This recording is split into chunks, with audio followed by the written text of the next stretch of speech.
When a 290-pound bouncer who has never lost a fight tells you to go back to China in front of 70 people, the question isn't whether you can prove him wrong.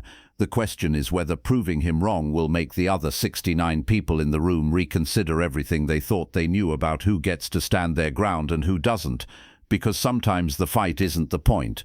The aftermath is Austin, Texas, 6th Street, the Lone Star Saloon, November 13th, 1970, Friday night, 10 o'clock. The bar sits between a pawn shop and a Western wear store, lit by a neon sign shaped like the state of Texas with a star in the center.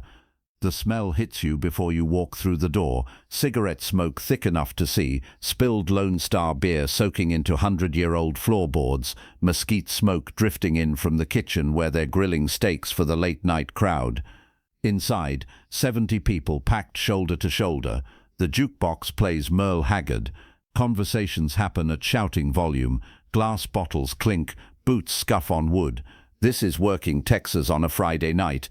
Oil workers, ranch hands, truckers, construction crews, men who measure worth by how much weight you can move and how hard you can hit. At the front door stands the man everyone calls Bull. His real name is Marcus Eugene McKenna. 6 foot 5 inches tall, 290 pounds, 38 years old, born in Lubbock, raised in Amarillo, moved to Austin in 1964 after spending 10 years working oil rigs in West Texas. He has a beard that hangs to the middle of his chest, streaked with gray. His arms are the size of most men's legs. He wears a leather vest over a white t-shirt, sleeveless, showing a faded tattoo of an eagle on his right bicep. Got it in 1956 after his discharge from the Marines. 2 tours, never saw combat, worked logistics, came home, went to the oil fields, learned that size solved most problems and violence solved the rest. Bull McKenna has worked the door at the Lone Star Saloon for 6 years, hired in 1964 by the owner Dutch Harmon, who pays him $75 a week in cash. His job is simple: keep trouble out, put trouble down if it gets in. In 6 years, Bull has removed 82 people from the premises, 82 confrontations, 82 wins, 0 losses. His method is consistent: verbal warning first. If they don't leave, he closes distance fast, wraps them up with arms that can bench press 400 pounds, walks them to the door, puts them face first on 6th Street. Sometimes they get back up, sometimes they don't. Either way, they don't come back. Bull operates from a philosophy refined over 38 years of life in Texas. Size is the primary variable in physical confrontation. Men who weigh less than 200 pounds aren't threats. Men under 6 feet aren't taken seriously, and men who don't look like they've spent their lives doing manual labor, men in clean shirts, men with soft hands, men who speak quietly, those men back down when pressed. In Bull's experience, this philosophy has never been wrong. He's worked hundreds of Friday nights, faced drunk cowboys twice as aggressive as anyone he's facing tonight, faced angry truckers, pissed off ranch hands, men who came looking for fights. None of them put him down. None of them made him question his assumptions. What Bull McKenna doesn't know as he stands at that door on November 13th, 1970, is that assumptions built over 38 years can be destroyed in 11 seconds by someone who spent the last 15 years learning to make size irrelevant. Bruce Lee arrives at the Lone Star Saloon just after 10. He's with 2 people. James Coburn, the actor, 6'2", well-known face, wearing a brown leather jacket, and Sterling Silliphant, screenwriter, mid-50s, grey hair, casual suit. They've been in Austin for 2 days. Coburn is filming a Western. Silliphant is working on the script. Bruce is visiting as a friend and consultant, teaching Coburn movement for fight scenes. They've spent the evening at a steakhouse, finished dinner, walking 6th Street, looking for a place to sit and talk. The Lone Star Saloon is lit up, music loud, looks lively. They approach the door. Bull McKenna sees them coming. He looks at Coburn first, recognizes the face, doesn't know from where, looks at Silliphant, older guy, no threat, looks at Bruce Lee, small, Asian, plain black shirt, dark pants, looks completely out of place. Bull puts one hand up, palm out, stops all 3 of them. His voice carries over the music. Hold on, he points at Bruce. We don't serve Chinamen here. You two can come in. He stays out. Drop a comment if you've ever been in a room where everyone suddenly went quiet. James Coburn steps forward immediately. He's with us. We're just looking for a place to sit. Bart doesn't move his hand. Bar's privately owned. We got the right to refuse service. I'm refusing him. Sterling Siliphant tries next. Calm, reasonable. We're not here to cause trouble. We'll have a couple drinks, we'll leave. Bal shakes his head. I don't care what you're here for. The Chinaman doesn't come through this door. Inside the bar, people near the entrance start noticing. The music continues, but conversations closest to the door stop. 8 people watching, then 12, then 20.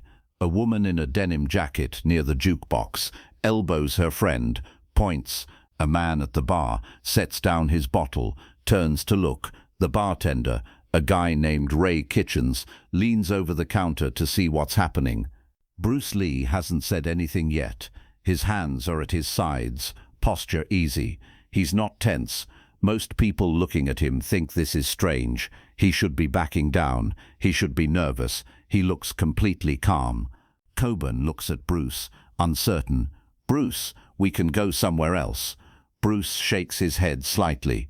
It's okay. He takes one step forward, not aggressive, just closing the distance between himself and Bull by 2 feet. His voice is quiet, but it carries. My name is Bruce Lee. I teach martial arts. I'd prefer to come inside and have a drink, but I will not be spoken to that way. Bull laughs. It's not a mean laugh. It's genuine amusement. He's 6'5", 290. The man in front of him is 5'7", maybe 135. The size difference is absurd. Bull has seen this 1,000 times. Small men trying to sound tough. It never ends well for them. Little man, I've put down guys twice your size. You really want to try this? Bruce's response is calm. 4 words. I really do. The 20 people watching go completely silent. This isn't bravado. This is something else. Bull's smile fades. He's dealt with threats before, but threats usually come with tension, raised voices, aggressive posture. This man is standing completely still, hands loose, breathing even. Bull doesn't recognize what he's seeing. What he's seeing is someone who has spent 15 years training for moments exactly like this. Someone who has reduced confrontation to movements that take less time than most people take to blink. Bull takes 1 step forward. Last chance, walk away. Bruce doesn't move. No, 40 people are watching now. Some have turned completely away from the bar, drinks forgotten. 2 men sitting near the door stand up, move back, give space. A woman near the pool table covers her mouth. She doesn't want to watch what's about to happen. Everyone in the room knows how this ends. The big man is going to grab the small man and throw him into the street. This is Texas. This is how things work. Size wins. 11 seconds. That's how long it took. Bull moved first.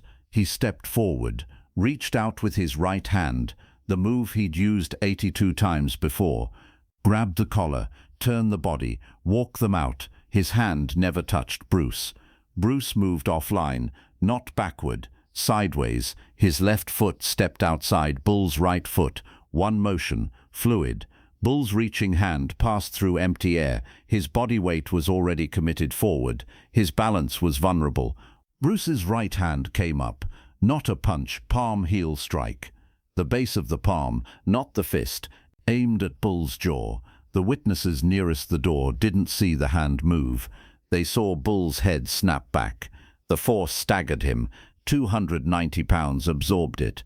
But his feet shuffled backward. He didn't go down. He reset, brought both arms up, came forward again, faster now, angry. Bruce didn't retreat. He moved inside Bull's reach, deliberately inside. This eliminated Bull's height advantage, his arm length advantage. At close range, 290 pounds became a liability. Slower to move, harder to change direction. Bruce's left elbow struck the inside of Bull's right forearm, breaking his grip attempt. His right hand delivered a short, straight punch to Bull's sternum. The sound was sharp, like someone hitting a side of beef with a hammer. Bull exhaled hard, involuntary, his diaphragm spasmed. Subscribe, because what happens in the next 5 seconds will show you what precision looks like when size doesn't matter. Bruce followed forward. Still inside the reach, his left hand found Bull's right wrist, pinned it. His right foot swept behind Bull's left ankle. Rear reap. At the same moment, his right palm drove into Bull's chest. Not maximum force, controlled force. Enough. 290 pounds hit the concrete of 6th Street. Bull landed on his back. Not unconscious, just down. The impact rattled his teeth. His left shoulder flared with pain. He lay there stunned, trying to process what had just happened. Bruce Lee stood 3 feet away, hands at his sides. He wasn't advancing. He could have finished it. Everyone watching knew he could have finished it. He chose not to. He looked down at Bull, face calm, no anger, no triumph. He said 2 words, "We're even." The Lone Star Saloon went completely silent, Merle Haggard still playing on the jukebox, but it sounded 1,000 miles away. 70 people frozen, 40 of them saw the full sequence. The other 30 heard the impact of bar hitting concrete, turned in time to see the biggest man in Austin, flat on his back. Nobody moved. Nobody spoke. The woman near the pool table still had her hand over her mouth. A man at the bar slowly set down his drink. The bartender stood with a bottle in mid-pour, whiskey running over the rim of the glass onto the counter. Dutch Harmon, the owner, came through the door 30 seconds later. 62 years old, grey hair, bolo tie, owned the bar for 20 years. He looked at Bull on the ground, looked at Bruce, looked at James Coburn, recognized him now, the actor, looked at Sterling Siliphant, looked back at Bruce. Dutch didn't say anything for a long moment. Then he stepped aside, held the door open. "Come on in. First round's on the house." Bruce Coburn and Siliphant sat at the bar for 2.5 hours that night. Not a single person in the Lone Star Saloon made an unfriendly remark. Several men came over throughout the night, quietly, one at a time, asked Bruce to explain what he'd done, how he'd done it. Bruce answered every question patiently, respectfully, explained angles, leverage, targeting, explained that size was a variable, not a constant, that 290 pounds could be an advantage or a disadvantage, depending on how it was used. 25 minutes after the confrontation, Bull McKenna came back inside. He moved slowly. His shoulder was bruised. His pride was worse. He sat at the bar, 3 stools down from Bruce, ordered a beer, stared at it for a while. Then he turned. "How'd you do that to me?" Bruce looked at him for a moment. "Because I didn't fight your body. I fought the position your body created. You committed your weight forward. I just helped it continue." Bull sat with that answer, turned it over in his mind, finally nodded. "Goddamn. Share this with someone who needs to understand that the strongest response to ignorance isn't always the loudest." What that night demonstrated wasn't just Bruce Lee's ability to neutralize a much larger opponent. It demonstrated his restraint. He had the precision to target points that would have ended Bull's ability to continue. He chose minimum necessary force. He stopped the moment the threat stopped, and then he offered respect. "We're even, not dominance. Understanding." That was Jeet Kune Do, operating exactly as intended. Bruce Lee left Austin the next morning. Less than 2 years later, filming started on Enter the Dragon. 3 years after that Friday night on 6th Street, the world knew his name. Bull McKenna worked at the Lone Star Saloon for 1 more year. His shoulder never fully healed. The injury from hitting concrete that night made the physical demands of bouncing impossible. He left in late 1971, took a job managing a storage facility, easier on the body. Years later, Bull McKenna would tell the story to anyone who'd listen. He said the strangest part wasn't being put on the ground. It was the 2 words Bruce said afterward.